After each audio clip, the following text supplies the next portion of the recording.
what we see, and Michael's going to talk about here, and with this governor, is he's bound and determined not to leave what's going to be George Deukmejian again when he gets elected in 2018, Donna.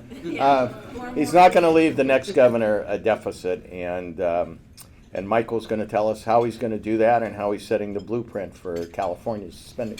So, Michael Cohen.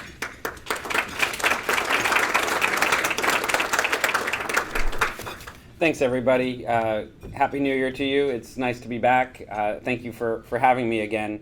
That was a great introduction from Alan, because it does sort of lay the basic principle that we've been approaching these recent budgets on, is that we're not solely focused on the upcoming year. We're really looking to the long term and thinking about how to manage the state's finances, not just for this generation, but for future generations as well.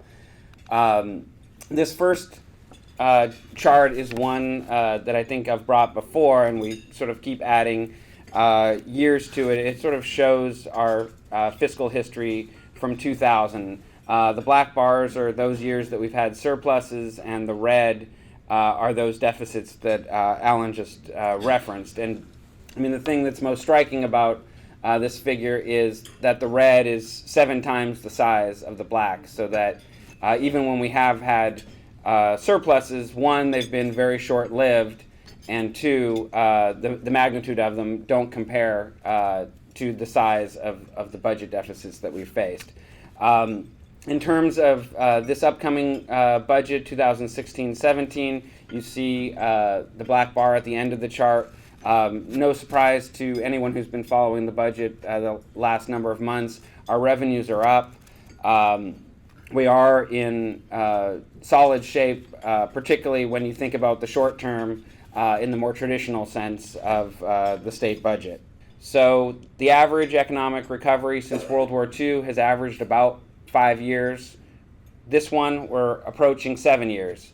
And the longest that we've had since World War II is 10 years. And so, unlike prior budgets in California, we wanted to sort of focus on, are we ready for the next recession? We don't know exactly when it's going to be. We don't know exactly how strong of a recession it's going to be, but we know it's coming. That's the nature of the business cycle.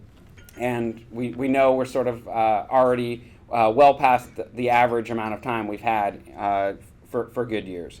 So with that, what we did at the Department of Finance is sort of do an alternative recession forecast compared to our base revenue forecast. And so the yellow line here is our overall general fund revenues. To the left of the vertical line is kind of the history. And then you see our forecast, which at this point, the economy is strong, our unemployment is coming down, so we do project pretty strong revenue growth going forward over the next few years.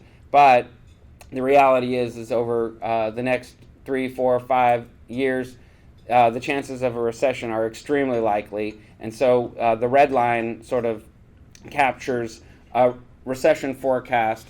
For simplicity, we basically assumed an average size recession that takes place in 2017-18 fiscal year, so a year from now, and wanted to basically measure how will the state be able to respond, what's our capacity to handle a recession of average magnitude. And you sort of the difference between the yellow bar and the red one is the loss of revenues under recession, which would be $55 billion over roughly 3 years.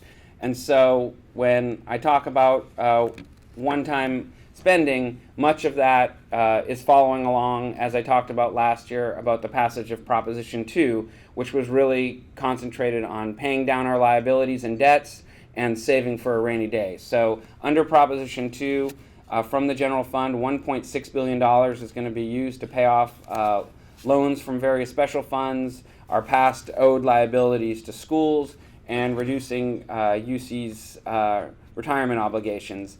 But in terms of the rainy day fund, Proposition 2 would build our rainy day fund up to $6 billion.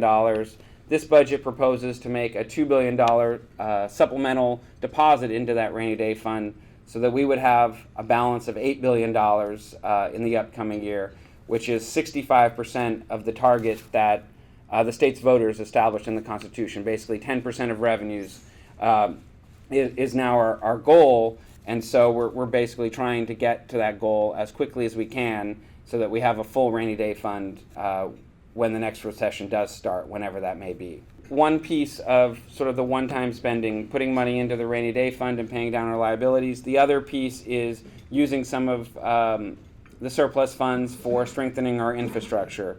And then finally, in terms of our infrastructure, the budget does reflect the governor's transportation proposal that we started talking about last summer.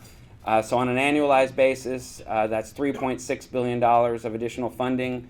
When I mentioned deferred maintenance was $77 billion total, almost $60 billion of that is in our transportation sector. So we're really focusing this package on maintaining the state's highways as well as local roads, continuing to put more money into transit, as well as making sure our trade corridors are expanded in order to move goods and services around the state as efficiently as possible. Moving to higher education, here you see the main themes that we've really been talking about the last number of years: maintaining affordability, both from a state perspective and also from a student perspective, that we're keeping tuition flat at the same level that it's been at since 2011-12 in order to maintain affordability, supporting success for all students, and strengthening the path through education into the workforce. Turning to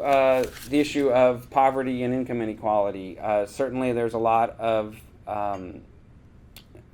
demands on the state in terms of adding more money into various poverty programs. Just to highlight where we are spending new dollars, first is the implementation of healthcare reform.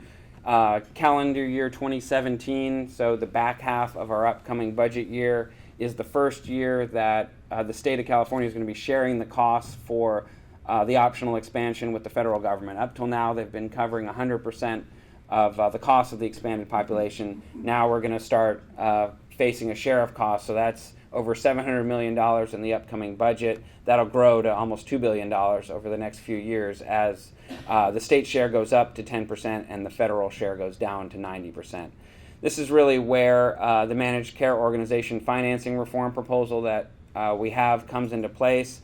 This is a critical $1.1 billion that the state budget's been depending on in recent years to help us pay for healthcare reform. It's a proposal last year that the chamber raised some concerns with, and it's, I think, a great example of the organization's role and how you can really push us in a positive way, that it forced us to go back to the drawing board, think more creatively about all of the taxes that managed care organizations pay. How can we sort of fit within federal parameters, but also continue that critical general fund help that the managed care organization tax provides. And so what our proposal in the simplest terms is that we're looking at all the taxes being paid, and we're eliminating the liability from the corporate and the gross premiums insurance tax for those insurance plans that pay the MCO tax under our proposal. So on net, it's a tax cut for commercial plans in the state, but we're able to leverage federal funds, and so in our view, it's kind of a winner for the healthcare industry as well as the state budget. And then finally, again, as you know, on January 1st, the minimum wage went up to $10 an hour. As the second step of our increase from $8 to $10, and so the budget reflects those costs, which is about $250 million in the upcoming year in paying just for state-funded workers who will experience a wage increase. Just to close it off, and then I'm happy to take questions, is really kind of pointing back to capital gains being at the highest level they were in 2015, and that we're 7 years into the economic recovery, that we think fiscal restraint is the order of the day, and that's, I think, what this budget reflects.